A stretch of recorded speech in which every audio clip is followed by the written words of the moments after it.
In a quiet village surrounded by wide open fields, there lived a farmer named Hariram and his son Karan. The village woke up early, before the sun rose, before the birds fully sang, before the world became busy. Life had already begun, and Hariram was always a part of that beginning. Every morning he woke before sunrise. He stepped outside, looked at the sky, and walked toward his fields. For him, time was not just passing. Time was everything. But his son Karan lived differently. Karan loved comfort. Late mornings, slow starts, endless later. When his father called him, he would say, "I'll come, just give me some time." But that time was always lost. One morning, the sky was still dark, the air was cool. Hariram stood outside Karan's room and called gently, "Karan, wake up. Today we sow the seeds." Inside, Karan turned in his bed. "Just a little more time, father." Hariram waited. Then he sighed softly and walked away, alone. That day, he sowed the seeds by himself, step by step, row by row, under the rising sun, without complaint, without delay. Days passed. The first rain arrived, soft at first, then steady. The dry land began to breathe again, and slowly, tiny green shoots appeared. One afternoon, Karan finally walked into the field.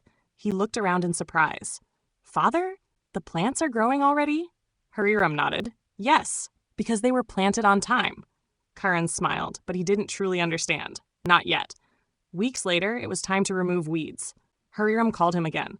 "Karan, we must clean the field today." Karan stretched lazily. "I'll come later." But later never came. The next day, Karan went to the field and stopped. The ground was covered in weeds, thick, wild, spreading fast. The crops were struggling to breathe. "Father, what happened?" he asked. Hariram looked at the field calmly. "We waited too long." They worked together that day, pulling weeds, clearing space, working harder than before. But something was different. The plants were weaker. Some had already stopped growing. Time had moved forward, without waiting. Months passed. The crops grew, but unevenly, some strong, some weak, some missing. Then came the harvest. Golden fields, but not full. Karan held the crops in his hands and asked, "We worked so hard. Why is the result so less?" Hariram looked at him quietly, then said, "Because effort came late. Effort without timing loses its value." That night, Karan couldn't sleep. His mind replayed everything, every later, every delay, every missed moment. If I had helped earlier, if I had gone on time. The regret felt heavy. The next morning, before the sun rose, Karan woke up, on his own. He stepped outside. Hariram was already there, but this time Karan was ready. "Father," he said softly, "I'm here." That day, something changed.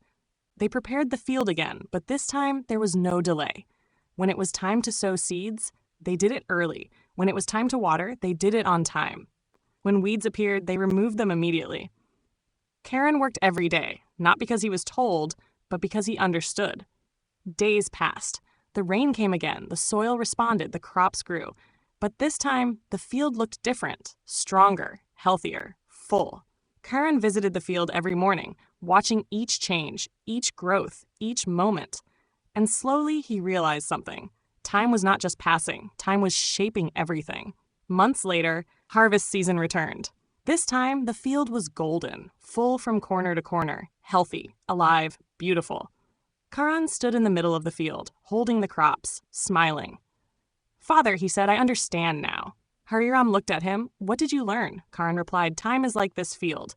If we respect it, it gives us life. If we waste it, we lose what could have been." Hariram smiled, a deep, peaceful smile. "Time never stops," he said. "It never waits, but it always remembers." Karan looked at the field once more, not just as land, but as a teacher. From that day forward, he never said later again, because he knew something most people learn too late. Later often becomes never. Moral: time once lost can never be returned. Respect time today or regret it tomorrow.